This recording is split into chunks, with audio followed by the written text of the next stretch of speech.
Good morning, good afternoon, good whatever. We're here, we're back. It's another Victory podcast. It looks like we're just going to keep going with the Victory podcast here on Yes, Austin Ollie, sir. the sports podcast. There's a lot to get into. Free agency for baseball finally struck through with some guy, I don't know, Shohei Ohtani, that's worth like $700 million now. Or $2 Scrub. million, actually. We'll talk about $2 that. million a year. Yeah. 2 mil. Yeah, I didn't want him anyways. So it's fine. Scrub.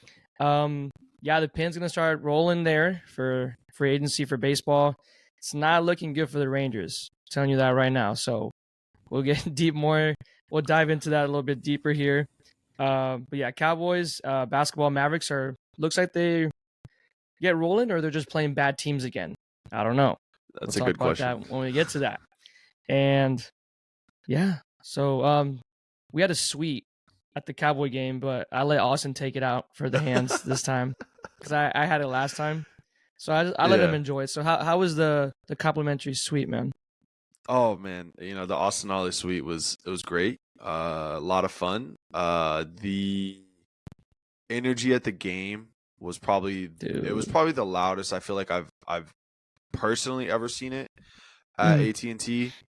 So I think that like overall great time, free food, some free beer, popcorn, free beer, free booze. Yeah.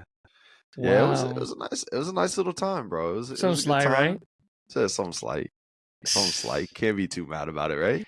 Yeesh. And the Cowboys double on top of that, just smacked the crap out of the Eagles. Needed it. Game of the year kind of deal. Needed that big time. So, nah, man. How was your weekend? Anything cool? Nothing much. If you guessed it, I went out again. So another week of drinking. Another fucking weekend of drinking, dude. I thought this was gonna be the one, but then they just pulled me right back in, and it was just like, the stockyard to do that to you, man. Stockyard to do that to you. What do you do? Gotta take one for the team. There's beers to be drank. There's beers to be crushed, and somebody's got to do it. Yeah, attaboy. I mean, it's not gonna do it by itself. Top tier performance. So I have to do it. Yeah, facts. Yeah, I thought I had a pretty good performance. That's good shit. You want to get in? We can go ahead and get into the Cowboys. Talk about that. Let's do it. Let's talk. Yeah. Nice little 33-13 win. Over the Eagles. I think overall it was a really good game. I think second half was pretty slow, at least on the offensive side of the ball. Yeah. But I think like as a whole, I think like first half was everything you wanted, right? Brandon Aubrey like just balling out, like Mr. Consistent, just like smooth, dude. Just smooth with these like 60-yarder and like making it look easy. 60 59, and a 59-yarder. Yeah, I think first kicker to do that supposedly. Yeah, makes it look easy. I think Dak is like even Dak's like biggest haters, like Joy Taylor or Emmanuel Acho, like people like that, like even them are having like hard times kind of detracting like what he's done. And I don't know if you saw Joy Taylor talk about like the Cowboys and Dak being MVP.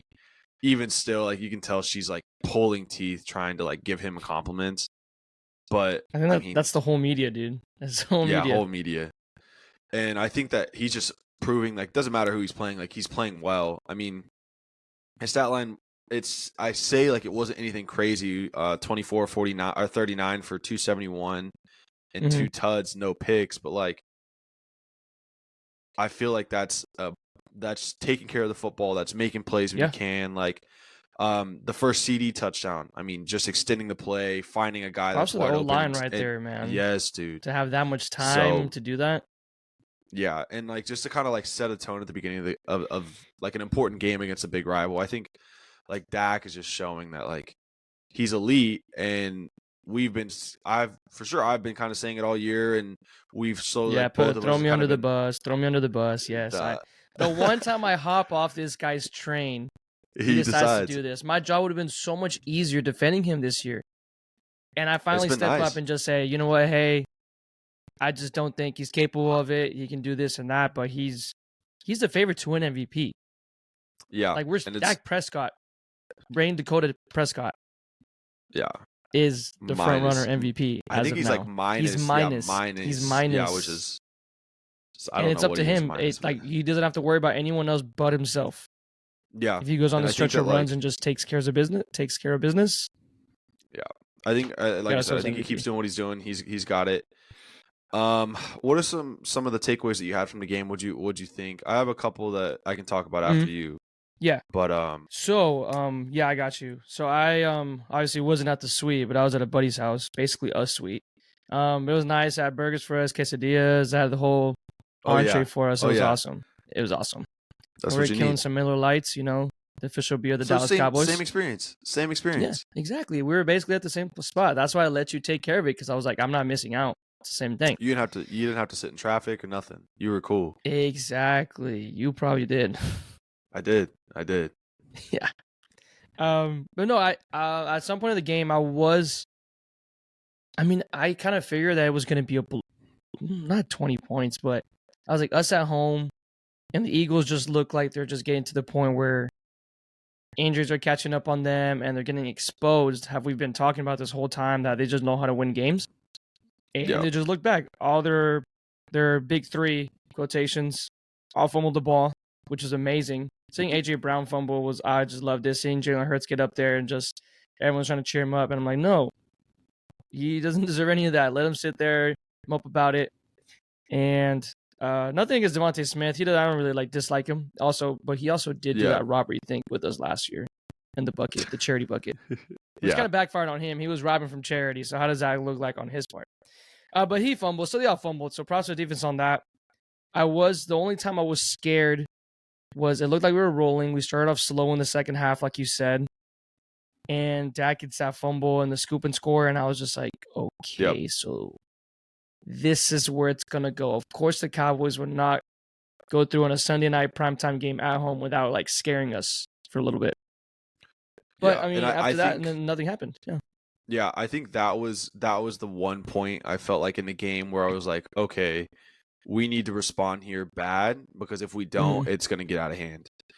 And lo and behold, like they did. I don't remember if they scored a touchdown or what they did, but they kind of flipped the momentum back to the Cowboys. I think if that makes sense.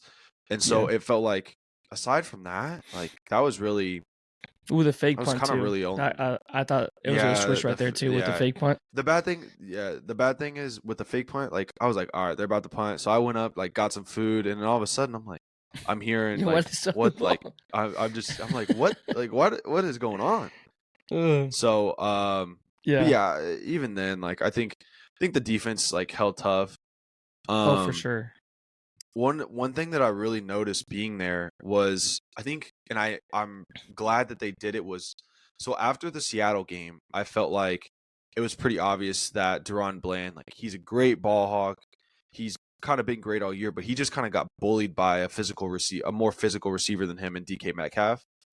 And Mm. so I kind of noticed early on that they were having Stephon Gilmore shadow AJ Brown, who's kind of like that same DK Metcalf kind of mold, right?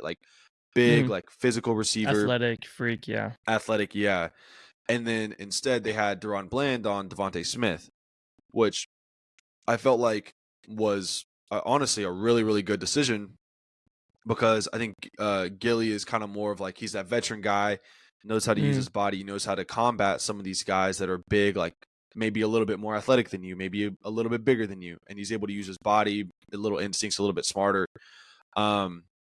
And I think it kind of worked out. No, for Gilmore, I think sure. forced a fumble for sure. Yeah, you forced I a don't fumble on think AJ Brown forced a or on fumble. Devontae. Yeah, Or yeah. I yeah. think it was Devontae, Yeah. but they were I think just both yeah. all.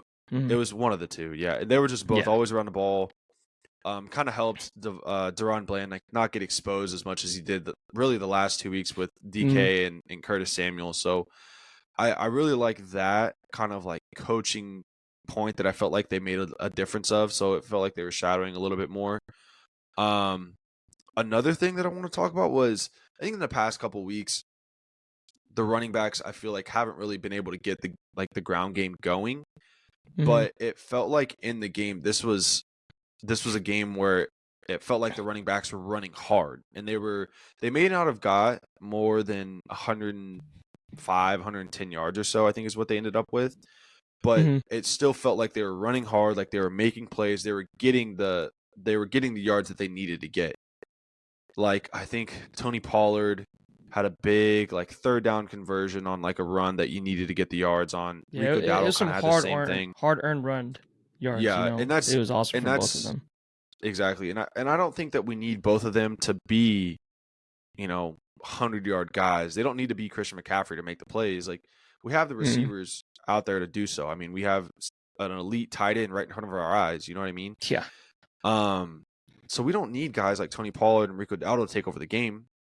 But Mhm. it's nice to have them and to know, like, all right, on third down and 3, we can trust these guys to get the yards to convert. And that's what they did. And it felt like, third downs, we were just better than the Eagles. I mean, short yardage, long yardage, it didn't matter. Like, it felt like we kind of always had that chance, and it didn't Mhm. matter who we were going to on offense. I think that the Cowboys were there, and that it felt good. And it's just the story of the offense the last 6-7 weeks, really, where it's just you don't really think that anybody other than the Cowboys can stop themselves.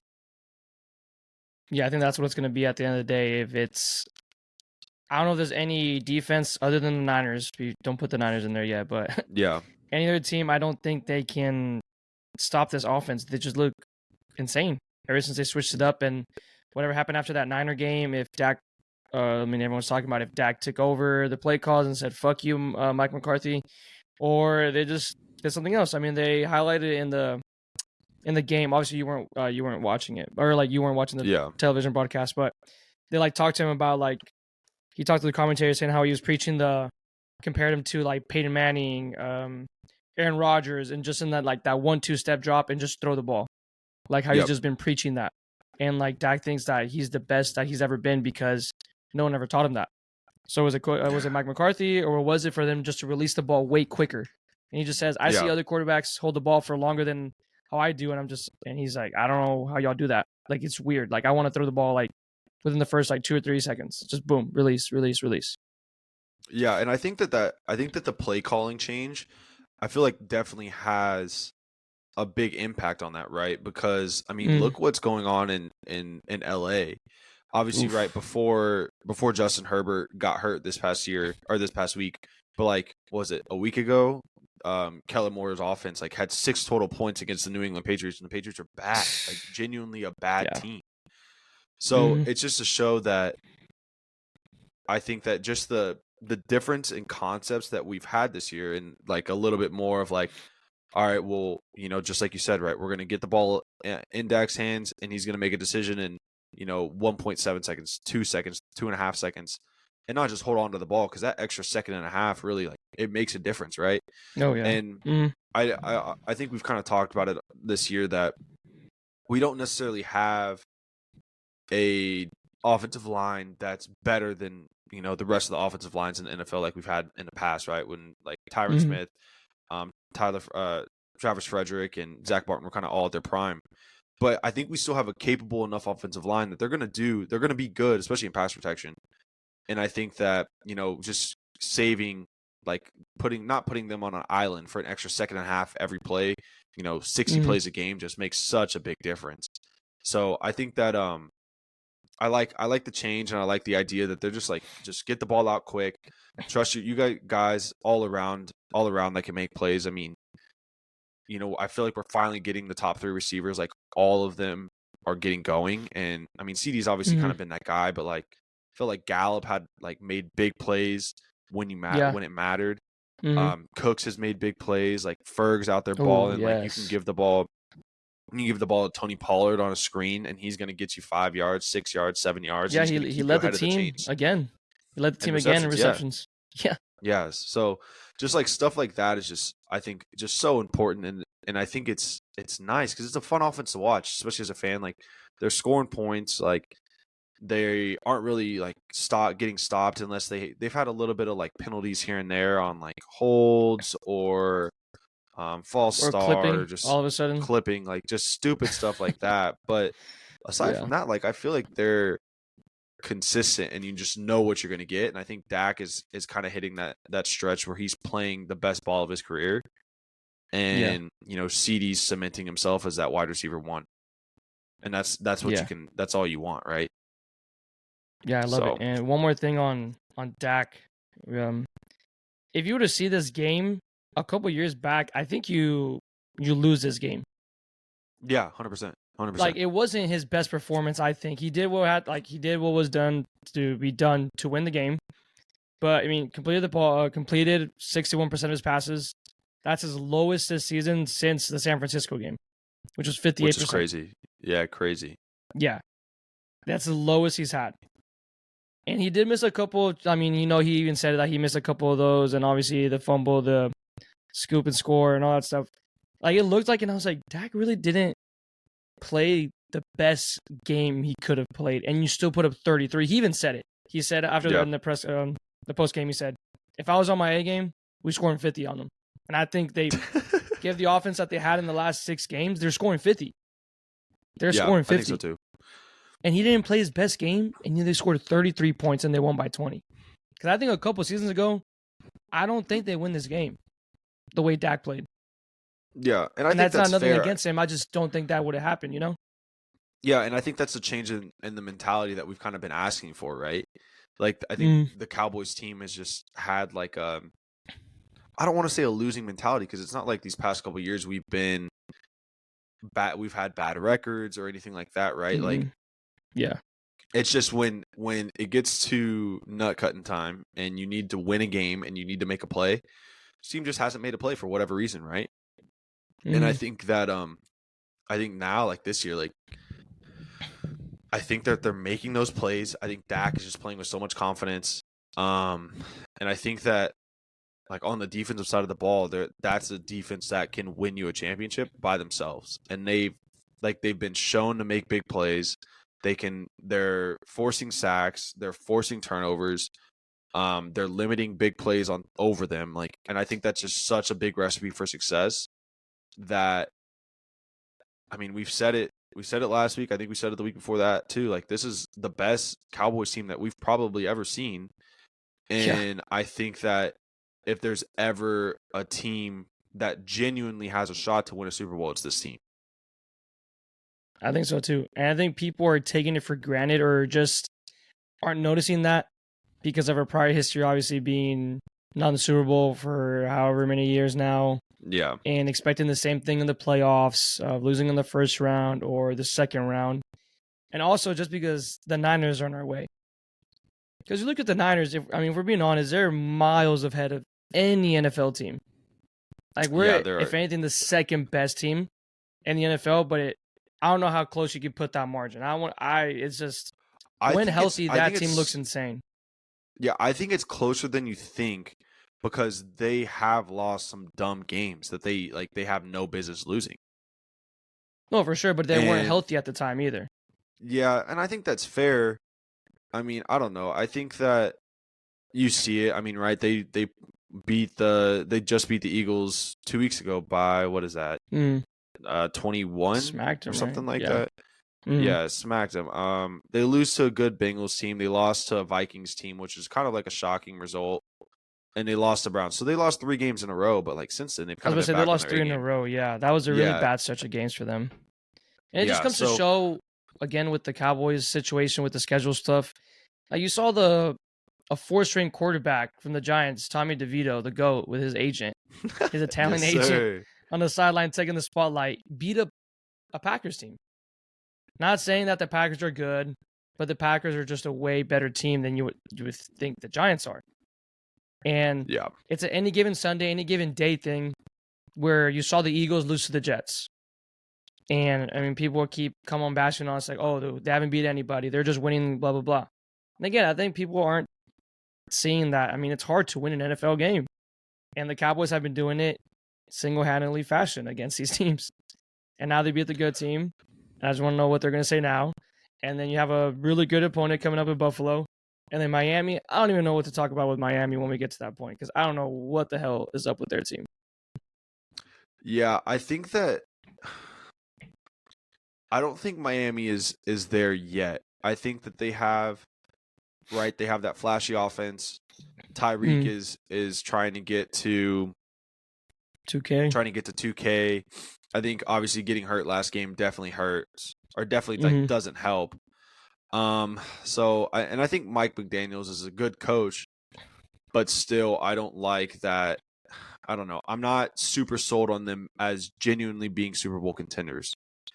But like on the defensive side of the ball, I'm not scared of them. I mean, it's not like they're playing games that are like super like tightly contested, or not like super low scoring games or anything like that. So I don't know, man. I think that we have a tough run of games coming up. The Cowboys with the Bills, the Dolphins, and then the Lions.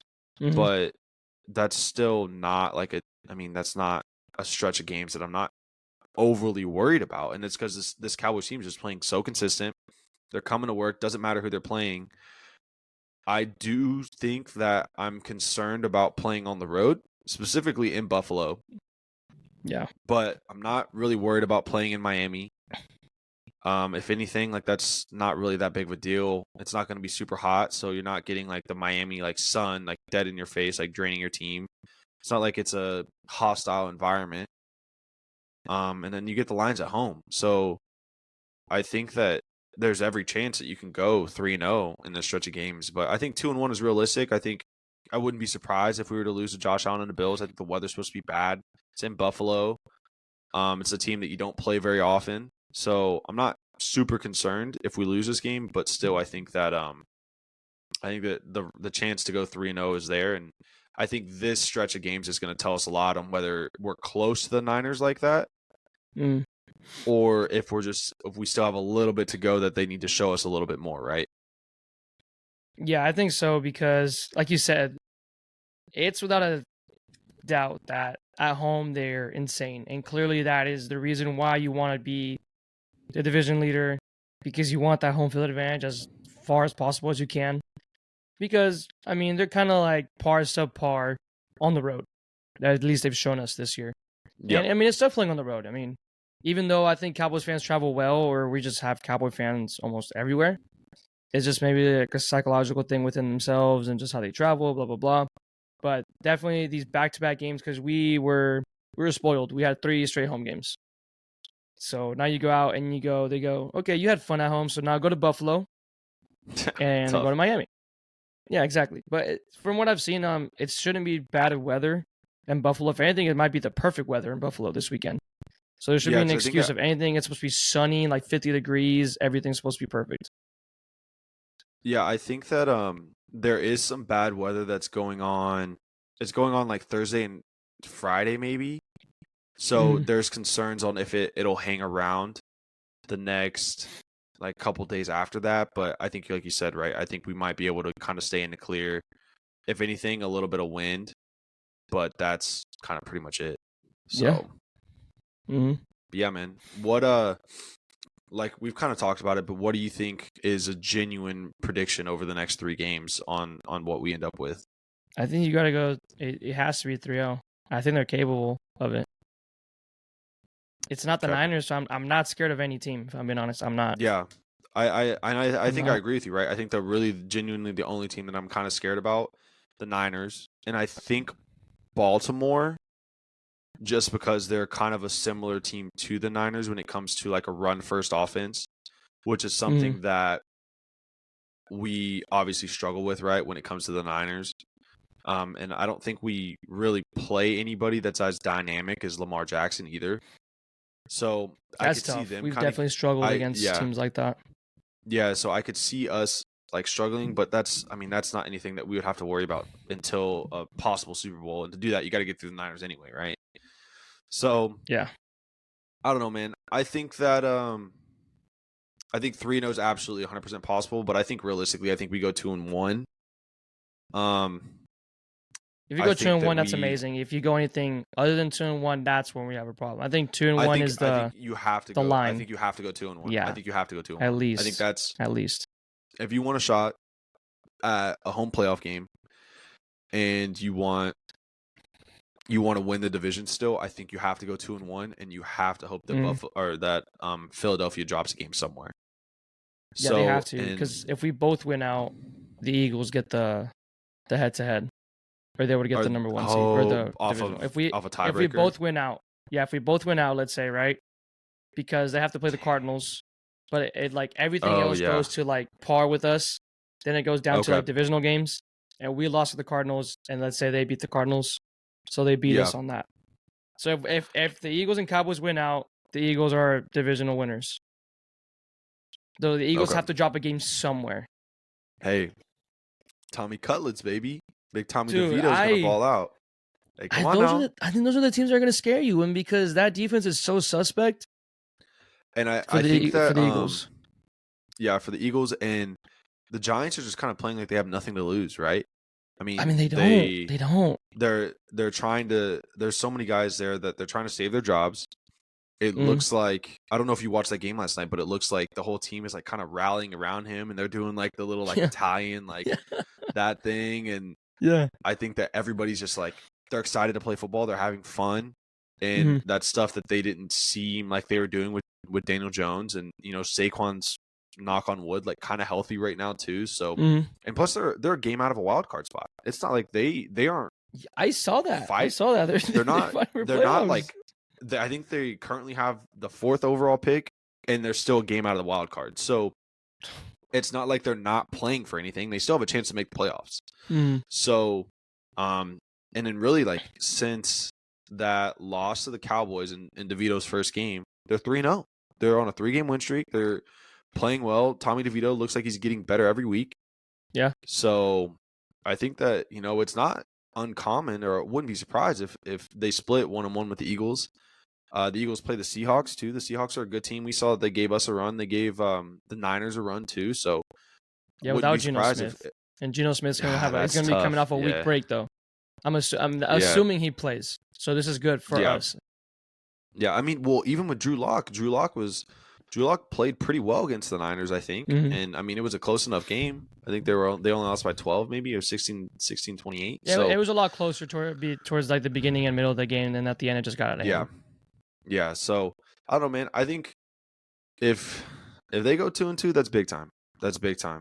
But I think they're playing their worst ball of the season right now, the Eagles are, so I think that it's not impossible to do that. But I think we definitely, as a Cowboys, like, kind of do for sure need some stuff to happen. But like you said, I mean, it's the NFL. Anybody can win in any given Sunday. And that's the thing that can happen to us too with anything. Yeah, exactly. Yeah. So also what the spread is for the Cowboys Bills game yet or no? I think we're dogs. I think we're 1.5 dogs. Yeah, we're dogs. 2.5 point dogs. That's crazy. I think it was 1.5 at some point, and it just went up to 2.5. I think, speaking of the spread for this, I think it's a great time to mention our sponsor, FTM Analytics. Sponsor. Oh, yeah. Yes. So we have talked about them in the past. They are a great sports betting analytics platform. Basically, does everything you can, helps you kind of put all these elite predictions in together, helps you, make informed decisions about, what games are what, where your odds are standing, what is the best, like, statistical trends and all that stuff that you're putting together. And right now, if you go to FTM Analytics on Thursday night, you can see with the Chargers Raiders game. Sorry, I can't even think. But if you go to the Chargers Raiders games, it gives you a little star rating on what they think is the best pick for the money line, for the spread, over under.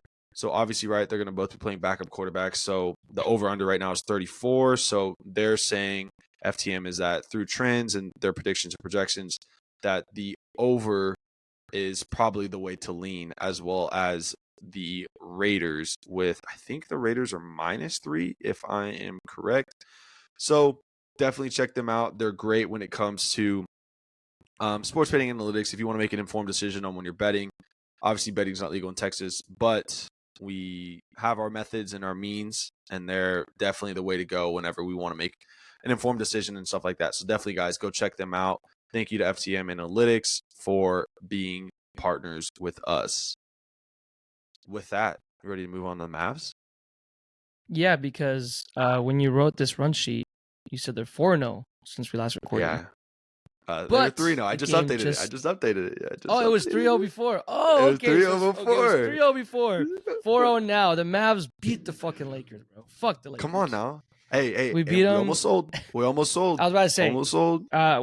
We both kind of stopped, paid attention, and stopped watching after midway through the third quarter. Yeah. And it was looking bad. I mean, they got outscored 34-22 in the third. But the Mavs come back and go 34-30 in the fourth. And big gains from Luka. He started off pretty slow, wasn't really shooting the ball as much. He got 17 assists. Crazy. Hey, I feel like that should be a regular Luka stat line. Tim Hardaway Look with at Big 30. Tim. Oh my gosh. Luka 32. and Tim Hardaway 33-32. Dude, we need to highlight Dante Exum. Hey, I have a little. Have you been paying attention to him since he started? Hey, since he's been on the starting lineup? His last 4 games, I think he started 3 of those, or he started all 4. But his last 4 games, averaging 17.5 points, 5 assists, 5 3/4 of a rebound. Hey, that's a top 5 pick. That's a top 5 top pick. 5 pick that was playing overseas and just came here. And if you guys have been watching Mavs games, I've seen him live. He looks like a goofball. Okay? Yeah, he I'm does giving look him funny. all the respect in the world, but you see him run, bro. you see him bring up the ball. This guy's a goofball. He's everything but a goofball, though. He's been absolutely hooping, taking place of Josh Green. I think ever since Josh Green got hurt, he's been taking a spot, and he just looks amazing. He can dunk it. Yeah. He can bring the ball up, like we said, especially now that Kyrie's going to be out for I don't know how long because of his injury, because of thanks to Dwight fucking Powell. Can't help the fucking team, so he's like, all right, let me make it fucking worse for you guys. Let me make it worse. Gosh, dude, I hate Dwight Powell with a passion. Yeah, Seth you're Curry actually also left the game with an injury. Was that today? That was today, Yeah. right? Yeah. Yeah. And that's kind of sucks because I think Seth has been playing good ball. I had it in here. He started getting a good run of games just before the Utah game, which was last Wednesday, maybe. And I think he's scoring double digits. He's scoring double digits, which, and I mean, for somebody that's on a minimum, and as like a I'm taking double piece, digits I think day. I'm taking it any day, right? And I think with Kyrie being hurt, with Josh Green being hurt, they've kind of been, him and Dante Exum were kind of trying to figure out who's going to get those starting minutes. But I think that Seth has been playing good ball. And I think that kind of when we started hot, right, and then we kind of got a little bit cold, it felt like our defense was starting to slide a little bit. But since these last 4 games, we've been really good on the defensive side of the ball. Obviously, kind of by the Mavs standards. And again, right, like you can kind of preface this by saying we've played 3 of the worst teams in the NBA in the past week, with the Jazz, the Blazers, and the Grizzlies. But, I mean, to have a defensive rating against the Jazz and win by 50, the defensive rating was 94.5, which is crazy. Yeah, and Luka had a triple-double by halftime for that game. Yeah, 40 points. Ended with 40 points in 32 minutes. Just casual. That's dad strength. Yeah. Hey, I'll tell you what. Since he's become a dad, I think something changed. He got that stupid-ass little headband. Hey, what's wrong with the headband? Bro, that thing is busted, bro. But I think I think he does it on purpose, though. I think he knows that it's goofy looking, but I think that he kind of just loves it. Like, I think he's just kind of a weirdo a little bit. No, definitely, definitely a weirdo. It's like that foreign exchange student that kind of like doesn't really know what he's doing, but he's kind of cool, right? But yeah, he also kind of brings stuff back from like wherever he's from, and he's just like, I'm gonna rock with it. It's gonna be me. It's gonna be me. It may not be the swag, but it's gonna be him. Yeah, I'm definitely would take offense to wearing a headband before, obviously, when I probably didn't need one. And it was one of those thin ass ones that he was wearing too. Like, for what? And I think it's just funny that it's the face of the NBA, you could say, in my opinion, the best player in the NBA, but you could debate and putting in the top 5, top 3, right? Go ahead. Argue with yourself. And like, Luka seems like the type that but he obviously has a sense of style. You see how he rolls up to games, whatever he dresses, he's always looking smooth or whatever. And the headband really just threw me off. I was like, does he not care about... out of nowhere. It was out of nowhere. And they asked him about it, and they're like, oh, my hair's just getting long, so I don't want it to look dumb. And I'm like, you look dumb, dude. Like, props to him. He's been hooping with it, but... And you think about LeBron's headband, it was the fat sweatband, but then this is just... It's this little tiny little, like, it's almost like a little, like, girls' soccer one is what I feel like I remember it's seeing. Those. It's like the pack of 4s that you see, and they're like this big. And it just caught me by surprise, obviously. He just pulled it out one day, and I think his hair has stayed the same length. But it doesn't look like it's any shorter or any longer than it ever has been. which Exactly. is So, but it's working, so I'm just gonna let it I'll be. take it. I'll take it. I'll let it be. Yeah. So yeah, I mean, obviously, right. Looking back at the last 4 games, so tonight we're recording a day late. Obviously, on Tuesday, they just beat the Lakers, reigning in-season tournament champs, LA Lakers, by 2, 127-125. They beat the Grizzlies 120-113 last night on Monday. On Friday night, they beat the Blazers 125-112, and then we kind of already mentioned it, but I think it was Tuesday or Wednesday, they beat the Jazz 147-97. So Mhm. 4 big results, 4 really, really necessary wins. I think that the Mavs kind of had to have. And now, like, you kind of see they're figuring it out. They got a really tough stretch of games these next 10 games. They're playing a lot of really good teams, I think, if I'm correct. I think I What do saw you that. think? Yeah. Yeah, what do you think realistic expectations are for this team? I think we're 22, 23 games into the season now. So Mhm. about 25%. What do you think a realistic expectation is for this team? It's a long season, obviously, and I think we can start judging teams now. Going in, you Yeah, said I like think so around too. 25% this season. You can definitely Yeah. start judging teams. Was not expecting 15-8. No one was expecting 15-8. I'll tell you that. So at least when it comes to that, I don't think I will say I probably don't think I was expecting 15-8, but I Mm. don't think I was ever expecting this team to be a play-in team or to be like a low. I don't know. I like anything less than the 5 seed, truthfully. And I think that it's hard to say that and to get that out of people's minds. Obviously, right, because their Mavs are so bad last year. But I think that Mm. they've made moves to kind of be a little bit of a different team than they were. Definitely a lot different team than I feel like they were last year, right? I Mm. mean, obviously, you have your feelings about Dwight Powell, and he was our starting center for 60 games last year. And look at like what we have in He Derek barely can Lively, get who minutes now. He can he barely get barely is minutes now getting too. I minutes. love it. I love it. Like look at Reggie Bullock. Reggie Bullock was a key like contributor starting games for us last year. That man's not getting minutes off the bench in Houston. Look at somebody like Dorian Finney-Smith. Like Dorian Finney-Smith, obviously before the trade was a starter, was a massive Mm. contributor to the team. Like I think he's playing all right, but he's not anything like He's all-star coming off the level. bench too. Yeah. Yeah, exactly right. And that's in Brooklyn. I think that just the depth pieces that we had that we were kind of counting on last year just shows like how weak the supporting cast was. And I think if Luka is somebody that's a top 5 player in the NBA, which he is, in my opinion, he is. Yeah, he is definitely. But you can't have a top 5 player in the NBA and not expect to be have a home playoff series, be a top 4 seed. I think in the NBA in the West, no matter how good the West is. And you Mm. look at like teams like the Warriors. The Warriors are down this year. They're not playing good ball. You have the Clippers, which the Clippers are kind of figuring it out, but their injury concerns that they have. The Lakers are a good team. They're figuring out. They're playing really good ball too. I mean, the Rockets, and obviously, right, the West is tough, but I think that you still have to expect that you have somebody like Luka who's should be an MVP candidate, and I think is an MVP candidate.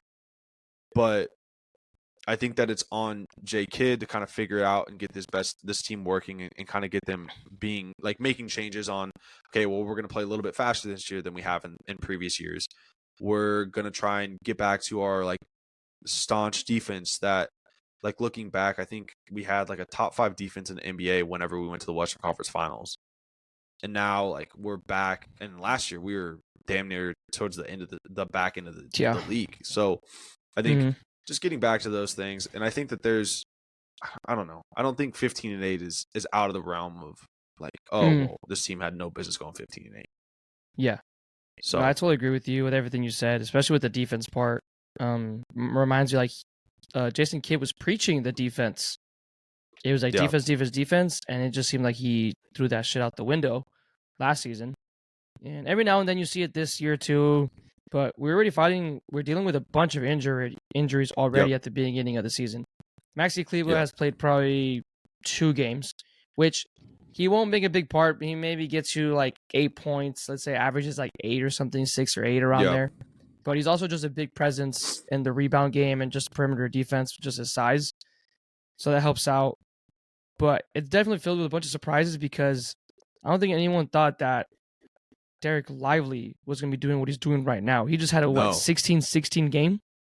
Yeah, he was. I mean, I think it was last night he was 16-16. Yeah. Which is. And he just looks insane in the boards. And from the little bit that I saw, he was making Anthony Davis' bitch like in the first couple possessions. And the only thing that he still needs to figure out is his foul trouble. And I think teams know that he's super aggressive and will bait him into fouls. That's the only thing that's going to keep him off the court. Today, he played 30 minutes, and he had 4 fouls. So probably could have played 35, but you have to switch him out because of his foul trouble. So that's another big surprise, I think, is a big key factor is that you have a competent center playing for the Dallas Mavericks for the first time in I don't know how long. And but my realistic expectations for this team, gosh, man, I don't know if I should. For baseball, I was really just down. Football, I was really down too. Should I be like optimistic about this one, or should I just keep my hopes low? Yeah, What do you think? I think that's fair. What do you think? I'm an optimist, man. I'm an optimist. I like you know to. what? I'm gonna get on the optimist wave. I'm gonna get on the Austin wave. I'm gonna be optimistic, and your Dallas Mavericks will be hosting a playoff series this year. Okay, I like that with everyone healthy. Think about it with Kyrie. Yeah, I think that's a key. I think it's realistic to say that the Mavs have had injury troubles in years past, right? Like Luka, it almost feels like he's always missing an extended run of games for whatever reason, right? Like he just the way he plays, I think he plays physical. Kyrie's just kind of been super unlucky since he's got here with injuries here and there. Even going back to like Dinwiddie, Porzingis, like just always having injuries with the guys that are supposed to be playing next to Luka. So with that, right, like I think that you're kind of in this. I think I'm in the same boat as you. I think it's realistic to expect. Like, I wouldn't go higher than the 3 seed. I think we settle in that 3 to 5 range. I think that's what I agree. I think 3 is the ceiling. I think 3 is the ceiling. I would say I'll say avoiding 6. Yeah, I say avoiding the play. I think in that 3 to 6 range, I think is realistic. I think that when it comes to the playoffs, depending on the matchup, I think that we win a playoff series for sure. Because I think we probably are capable of beating, I would say, pretty much anybody in the playoffs. The teams that I don't want to play in the playoffs are the Nuggets, and I don't want to play the Suns. I think outside of that, I'm not terribly scared of anybody. Maybe the Lakers too, just because it's like they just proved in the in-season tournament that when it comes to like playoff scenarios, like Anthony Davis just turns it up. I don't know what it is, but Anthony Davis turns it up. Braun, like he's still LeBron, you know what I mean? Like he's still that guy. Yeah. So I don't know. I think going to I think the realistic ceiling is Western Conference Finals, but I don't think that this team has the capability. I think they're one piece away from having a finals contending team. But I think to keep Luka happy, to keep faith in the Kyrie Luka partnership, I think you have to win a playoff series, and I think that's the realistic expectation for the team. Yeah. I also think that if the team wants to be realistic, I do think they will be active in the trade deadline. I think they'll be buyers, hopefully. I think look at the team right now. They're really one piece away of just being top 2 or maybe even like favorites to win something. Because I think the NBA is really just kind of tossed up in the air. I mean, the Timberwolves are first place right now. It looks like Rudy Gobert is finally getting himself settled down. Yeah. The Magic are second in the East. The Magic are nice, dude. The Magic are a nice team. Yeah, hopefully Banchero isn't hurt for that long. I saw him roll his ankle last night, I think. That looked pretty bad. But, yeah, and then OKC with their young core finally paying off. So, I think they will definitely be active. We're definitely going to get that one piece, and I think it's going to be Jaden Hardy. For some reason, they just don't like him here. I think that's. They just can't find the minutes for him. I was going to ask you who you think will be that one guy that gets shipped off and is like the big trade piece. I was kind of leaning towards Tim, but I think that Jaden Hardy makes more sense. I think Jalen Hardy is more valuable. Reward, I think. Yeah. Yeah, he's more valuable to I think other teams, and I think Tim is more valuable to the Mavs. You can still get him on a pretty relatively cheap extension. And he proved Mhm. last year that like when you give him minutes, he can play and he can be a Yeah. scorer. I think, and even on He did last yesterday. night Yeah. yesterday Mhm. against the Grizzlies, I mean, 19 points and four assists in 34 minutes as a sixth man. So I just think that it makes sense. I didn't even think about him, but as like a trade piece and as a sixth man, I think to especially a team that's tanking, I think that that's a great idea to trade him for Yeah. maybe somebody that's probably you got to get another big man. I think you got to get another center. You can't rely solely on I said go Derek get me Cal Lively. Kuzma. Kuz. I'll take me some I don't know. Kuz. I don't know. I don't know if I want Kuz. I don't think that you need the volume scorer. I think. Mhm. I mean, the Hawks are 9-13. If you can make the Yeah. salary work, I think you try to go get Capella. That would be insane. Yeah, imagine a rotation with him Or and Lively. depending on the Raptors, if the Raptors like Jaden Hardy enough, could you get OG? I know that's definitely a name that's been circling around for the Mavs for the last couple seasons. And I know they said Scotty Barnes is off the market. They really love their boy Scotty. Yeah. So he ain't going anywhere. I'll take OG too. Depending on how Toronto Yeah. goes and So whatever they like. So yeah. So I like that. I think those are realistic, and I think that obviously right towards the trade, we'll kind of see that come a little bit later on. yeah. Yeah. Last question I had for you on the NBA is I don't know. I want to know what your thoughts are generally on the in-season tournament. Do you think it was an improvement? Do you think it was good, successful? Not only just for the Mavs, right? I think the Mavs pretty much show that they didn't really give a shit about it. Yeah. Had the issues with the courts, but I think like also from the NBA as a whole, what do you think about that? Yeah. So courts were absolutely terrible. They were absolutely god They were awful, except for like horrendous. maybe a handful. You can count them on one hand. I think it was a success because you had small. Well, yeah, I would have hoped to see two small market teams go at it, but the NBA would not do that. So they picked one, which was the Pacers, with Yep. guys like Tyrese Halliburton, Halliburton, Buddy stud, Hield. Buddy Wait, is Hield. Buddy Yep. Hield? Yeah, right. Yeah, Buddy Buddy Hield. Yeah. Hield, and just a team like that, and then you got the Lakers. So, and I think they attracted a good amount of viewers. I didn't watch the game, because it wasn't my teams, obviously, but and it definitely looked like it. I mean, it looked like the team scared. They wanted to win, and made it more realistic, or just more. I mean, just for people to watch regular season basketball. I think that's what they wanted it to be, and people weren't taking serious of the regular season basketball, and just showed you why smaller teams can still do it, and that's kind of what the reason is of why they're trying to adapt it from Europe, which it kind of works, but kind of doesn't work because then if the record still counts towards your regular season record. And I remember when it was first going on, I was talking to my friend because I was like, okay, Mavs lose, but how do they fill in those games that were supposed to be played? Or like, how do Yeah. you know? Because and it looks like they had a set schedule set already. Like they released it like once all the bracket was ready. They said, okay, they're playing because they had to fill in those games at some point for like the teams that didn't make it. And they just released a fat ass schedule of like, okay, you're playing this team, you're playing this team, you're playing that team. So they had that situated, but I was just curious of why or how they could get that working. And they were suggesting like other incentives to try to make it more because I think they won what, like was it 500K bonus? 500K a person. It was 500K Yeah, which I think a is a person. lot. And that's like especially to the back end guys, right? Like the guys that were on two ways for the Lakers. Some of that might just match their salary. Yeah, or like the rookies that are making maybe they're making 1.5 or something like that. Yeah. And I think I think you're right on, right? With like a small market team. I mean, the Pacers are such a young team that, maybe that money like that it drives them because they are all on still like their first deals. Especially guys like Halliburton. I mean, obviously, right, Buddy Hield's gotten paid, Miles Turner's gotten paid. So there's guys that have gotten paid, but there's still a lot of guys that are young that are trying to make a name for themselves. They're on their first deal that like 500K is a significant amount of money for some of these guys too. So definitely cool.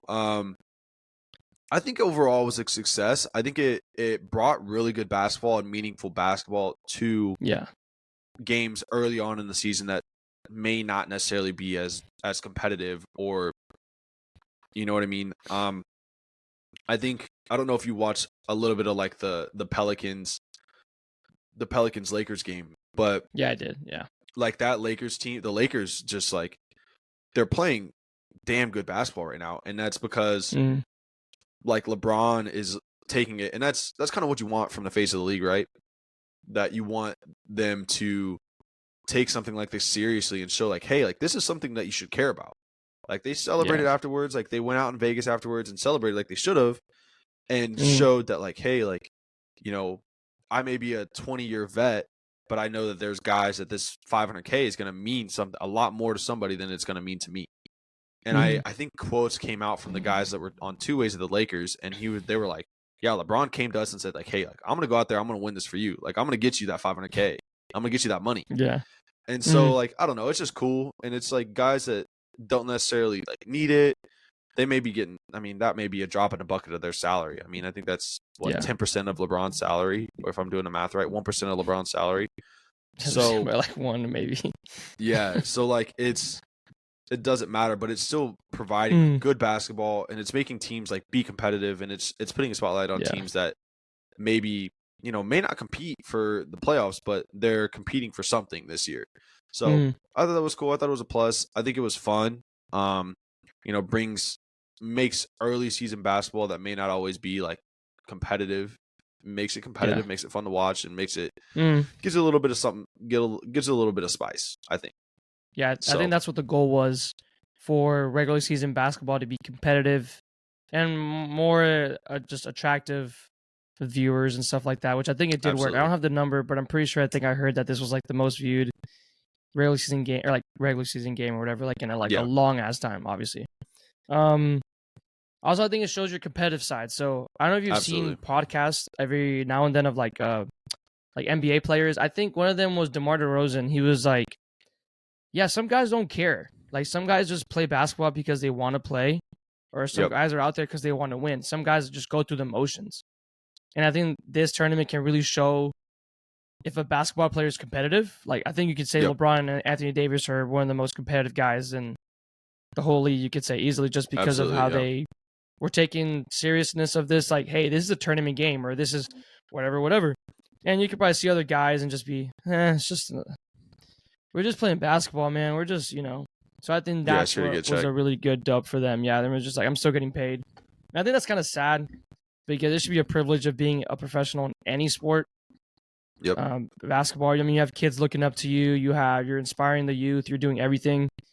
And for you to just kind of take it for granted, it's just, I'm like, damn, bro. Like, people would die to be what you're doing right now. Getting paid to do what you love, or quote unquote love, supposedly. So definitely see this side of that for people. Heard that, man. Yeah, and it sucks because I feel like, especially guys that, you know, play a sport for so long, like I can imagine, like you just get the fun like taken out of it for you. Yeah. But I think you're right? Like I think that it just shows like people that care, and I think that just shows like who should be an example for the people that are watching, and you know who are like why LeBron's the face of the league and has been for 20 years. So yeah, I think it's awesome, man. I think I liked it. So. Well, that's all I got. You got any last minute thoughts on NBA, Mavs? Hopefully keep winning. No, I'm just excited, man. I think I'm going to the Mavs Clipper game on next Wednesday. Big time. And then I'm going to Houston to go watch the Houston and Mavs play that following Friday. So I'm basically just traveling with the team. Houston's got a nice little squad, dude. They got a nice squad. They're way better at home too. Yeah, I think that I just saw they were 10-1 at home. And they won 11 games. They have a pretty good home. Yeah, they have a pretty 10-1 at home, 1-8 on the road. So yeah, they love their home games. So it should be a good game. Cool. Well, let's get the gloves ready. Let's hit the dugout. A little ollie and outfield time. Got some big stuff going on. We got some big stuff going on. So yeah, get y'all's gloves, and if you have kids, please put them in baseball. What I'm telling you, dude. I told my coworkers, I said, guys, when I have my kid, he's going to be playing baseball. And he has no option. He has no choice. He will be playing baseball because he will be making outrageous amount of money. Crazy amount of money. But I hinted Shohei, obviously. But let's just start with your Texas Rangers. You're world champs, if you guys forgot. You should wake up and just go, oh, World Series champs. Yeah, that's us. I've been awfully quiet and probably will remain quiet, sadly. So one of the bigger signings that happened was Kirby Yates. He was a former Who? Atlanta Brave. I had like a couple of people text me, "Is Kirby Yates?" And I was like, I don't know I what to don't tell know. you, man. He's got like a 3 ERA. He's on the older side. I think he's like 34, 35. Definitely better than what you have right now. He's not going to be a high leverage guy, and is nothing to be crazy about. It's just another bullpen arm. That's exactly what you're looking for. Jesus Tinoco, if you remember him, he's the one that gave up the fucking world record bomb, or the history maker bomb against Aaron Judge. So Okay. he signs a minor league deal with the Rangers. Kind of saw it this morning. I didn't even see it. I just saw it this morning, like just pop up out of nowhere. So okay, cool. And again, why the Rangers might not spend much? It's because they're broke. No, not because they're broke, but their TV deal was definitely in the way Dead in the water. Yeah. of them signing, because Bally Sports is supposed to go bankrupt, or they did go bankrupt.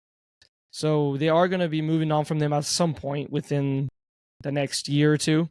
And I think the Rangers are trying to figure out if it's worth to stay with them, because I think they're allowed to just, let's say, like what happened with the Padres this year, how Bally just, or whatever, cut them, and MLB just took over mid-season. Okay. So I think the Rangers are scared of that situation to happen, because it was like, what if they just cut us out of nowhere? And what are we supposed to do? So they're trying to figure out if they can find someone to get them right now, right before the season starts, or just risk it. But definitely that's obviously because the TV views are most of the money. It's not a lot of money, because, I mean, no one really watches it that much, but it's still a big portion of what you make. So that might be a reason why the Rangers might not, are just pretty awfully quiet, and it seems like they're off the race, or they're out of the race of Jordan Montgomery. It's kind of sad. So it looks like I haven't read anything positive about these guys in free agency yet. And if anything happens, it's going to be trades, for being honest. Yeah. And the good thing is that you didn't lose that many people. You Yeah, I lost think Jordan it really Montgomery. is. Yeah, you lost Chris Stratton. You lost Mitch Garver. Maybe Will Mitch Garver Smith. comes back on a friendly deal. Will Smith. We'll get to him eventually. But again, you didn't lose that many people, and what you're ideally trying to do is upgrade your bullpen. Yep. And you got one piece that's going to help you, obviously, but still farther into the process. So I'd be surprised if anything big happens. I'll be very surprised if Jordan Montgomery resigns. I want him to stay. But Shohei definitely just threw that shit out the window with his contract. But it's good, because everyone's going to start signing all of a sudden. Because Shohei finally signed. We've kind of seen it. Yeah, contract. we've kind of seen it too. Yeah, definitely saw the ball rolling. Before that, it started with Juan Soto getting dealt to the Yankees. That one was crazy. I mean, I know people were talking about it, and they're just kind of like started like raising up all of a sudden, and they goes, "Yep, he's going to the Yankees," and I'm like, "Oh, that sucks too." It's just like not. I don't know.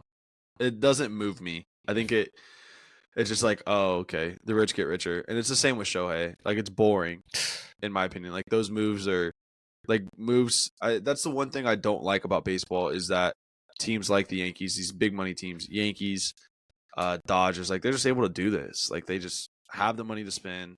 They have for whatever reason, right? They have the prospects or whatever. So, I mean, more power to you, I guess, but it just makes it boring for when stuff like that happens. I mean, I think I saw something that it was like, oh, I'd rather this team, whenever the Dodgers play, like, I'll root for a team of Ted Bundy, like Trevor Bauer, like all these people instead of the Dodgers. So, oh my God. I don't know. It just makes like villains of these like. I don't hate the Dodgers teams. that bad. I don't hate the Dodgers I don't know, that bad. man. I hate the Yankees. I hate the Yankees. Yeah. I'm fine with the Dodgers. So, they gave us Corey Seager, so I'm fine with the Dodgers. Yeah. Fair enough. They don't move me. I don't know, man. Yeah, but no, definitely. I mean, the Yankees gave up a lot for, I mean, basically a rental. He's a 1 year. See if they re-sign him after that, if he wants to even stay. And hopefully, I mean, I like Juan Soto. He's a good guy. He's a good outfielder. He's a good hitter. Historically good. And I just hope that the pinstripes isn't too much on him, because clearly we've seen it with multiple people that they just can't handle that. But Joey Gallo was a bum regardless. He was just a Ranger legend, because he would hit bombs every once in a while. But yeah, you had him. You have Trevino. Obviously, they still like Trevino out there, but you think guys like Harrison Bader, Jordan Montgomery, they thought he wasn't even a playoff rotation guy. And look at him. He just, not single-handedly, but was a big part the World Series run for the Rangers or postseason in general. And there's been a lot of guys. There's been multiple guys that just don't work out there. And they've definitely another guy that's still out there is Yamamoto. He's met with multiple teams. He met with the Giants, the Yankees, and the Dodgers now because the Dodgers are able to afford people because Shohei is so nice and generous to cut $68 million per year and just make $2 million a year. Where were you when that news broke? Where was that? What day was that? Saturday morning, afternoonish. I think I was like at a basketball. Were you coaching? But yeah, I was coaching. But still, I was like to see the sticker shock, right? Like 10 for 70 or 700. I was like, holy shit! Like that's just like unreal money. Yeah. And then to see, oh well, it's really 10 for 20, and then 680 million of that is just kick the can down the road. So it's crazy to me. I guess that's baseball. I guess you can do that. I mean, look at like somebody like Bobby Bonilla, right? That's been getting paid by the Mets. And baseball can't do anything about it. Like it's in the rule book that there is no minimum or maximum to deferring a contract. Yeah. So if you guys agree to it, they'll do it. Yeah. So yes, just take $680 million and just kick that can down the road. We'll deal with it later. But the thing is, he's so smart. Shohei's so smart, dude. Yeah, because he won't pay taxes on it in LA, I'll tell you that much. Exactly. He won't stay in LA. He'll move to wherever, and he'll be like, all right, good luck with that. Yeah. Because he was going to be losing, like 40% of his annual salary? Or like 30-something%? It was going to be over 50% of his salary. I think of the 70, I think he was going to get like 38 of it. Maybe, so just over 50% he would have got. Yeah. He was definitely pissing me off, though, because of the whole thing where he was going to hold it against you if you spoke up about it, even though Dave Roberts did, but they still kept him. But he definitely, I have a change of heart with him because clearly he wants to win, but he knows that he's the best player to ever do it. Asterisk, maybe, I think. It's pretty good. And he said, you know what? I want to be competitive, but I know I'm going to cost you a lot of money. So you can pay me $2 million. $2 million is insane. Austin Hedges just got signed to the Guardians for $3 million. Will Smith just got signed for $5 million. They're going to be making more than Shohei in that time. Because he makes like $50 million over like sponsorships and branding itself. So this is nothing to him. Yeah, so, what's crazy to me is like it was his idea. Like he was the one that like came up with the idea to say, it wasn't the Dodgers. Let's defer it. Like and he said because he wants him to still be competitive and be able to get free agents, and that's why that brings in Yamamoto. If they sign Yamamoto and win 110 games and then lose to the first round to the Arizona Diamondbacks, so be it. I would love that. I'll be praying for their downfall in the playoffs. 100%. Yeah, no, I give him props to doing that. He's just smart. Outsmarted the whole everyone because that came out Monday. I got the notification on my phone. And I said, "This motherfucker, dude, he's gonna be making $2 million. He's gonna be making in 10 years $20 million, basically, and he's just gonna get the rest." I was like, my kids are gonna be seeing him getting Shohei paid, and I can't wait to tell them the story. Yeah, we were there. I mean, not there. We were around. We were around. Yeah. I'll briefly mention everyone else because we're cutting a little bit this far. If you're still here, guys, you guys are amazing. I know you guys have been waiting for all in the outfield, so I'm keeping you updated. Verdugo also got traded to the Yankees. Blah blah blah. So it's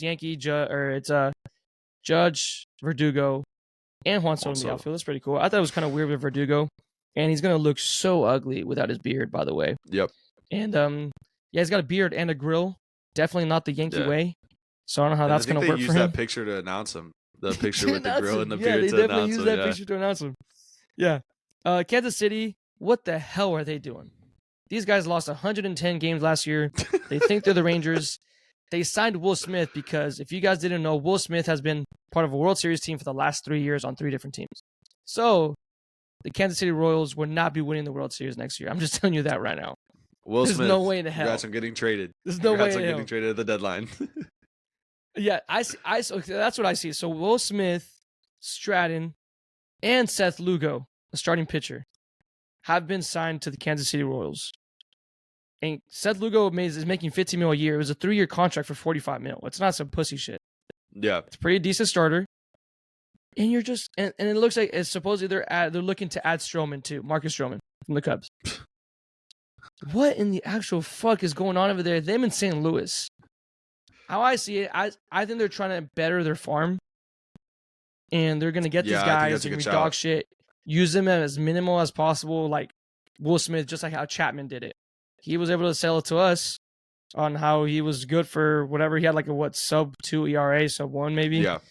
And then he comes to us and he kind of like just shits the bed because we overused him. It's like, I'm not used to winning, bro. I was just playing baseball because it didn't matter.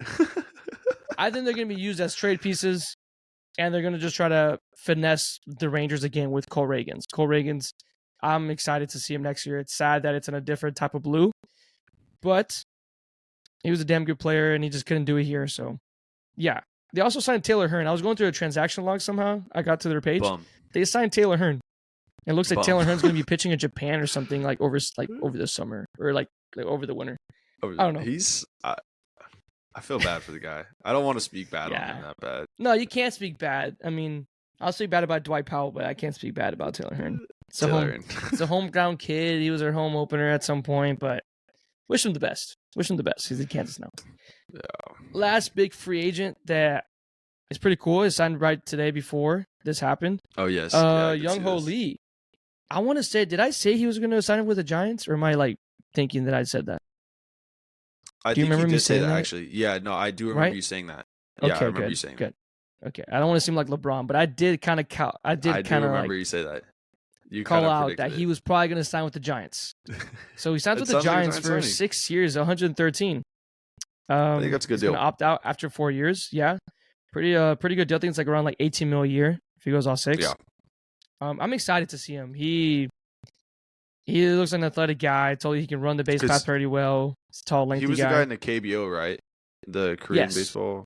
Yes. Yeah, that he's been pro since he was 17. Like, yeah, or super young. Since 2017 is what I was. Or I forgot. I think it was 17. Yeah, it was a while. Yeah. Yeah. So he missed all last year because of an ankle injury, but yeah, he got posted. So other guys that got posted still that haven't signed, Yamamoto and Imanaga is the other guy too. Oh yes. Yeah. So the two pitchers. Shote, I think is what it is. I think it was Shote. Was it Shote Imanaga? Yeah. Yeah. So yeah, two big guys are still out there that keep an eye out. But one gets off the board with Young Ho Lee, and that one was pretty quick. He had just gotten posted, I think, last podcast, right? Last week. Yeah, really recent. Yeah, just gotten posted. Yamamoto's been on there for a long time, and Yamamoto's deadline's coming up. It's like the first or second week of January. So. Yeah. I think by next week we'll have that done. And there's going to be a lot more free agency stuff. Hopefully the Rangers are more active because Shohei finally signed his contract. So let's everyone go. So like Blake Snell is still looking for a contract. Jordan Montgomery is still looking for his contract. And everyone else is still looking for their contract. Yeah, man. I think the one thing is I think I saw that Josh Hader was getting targeted by the Dodgers too. So like okay, that's I just saw that. Yeah, they're trying to do like a just super team over there. But I don't think it's coming to the Rangers too, by the way. So yeah, throw that out the window. I'll be very surprised if Josh Hader's a Ranger. Sucks. But yeah, just with that, guys, I think that's. You got any final thoughts? Anything you want to get off your chest? I got a lot off my chest last week, so you want to continue to do that? Yeah, this you week? Did. This was a more peaceful podcast. I mean, shit. Yeah, Mavericks are 4-0 since we recorded. There's a lot of good Cowboys that's still win. There's a lot of good happen. Yeah, it's hard. And like you're not mad. You don't have to stress about anything. You're good. We're good. I'm good. I'm good, baby. But with that, guys, thank you guys so much for listening. It was episode, I think it's 17 now, which is crazy, of Austin Ollie Sports Podcast. It was for Shohei. Yes.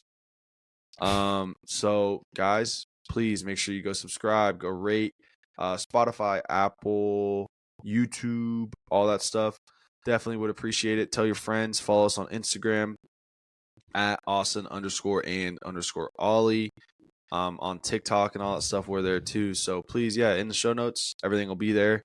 Go check us out. We appreciate you guys for listening. And with that, guys, that was this week's episode of Austin Ollie Sports Podcast. We'll be back next Tuesday. So we'll see you guys then. Peace.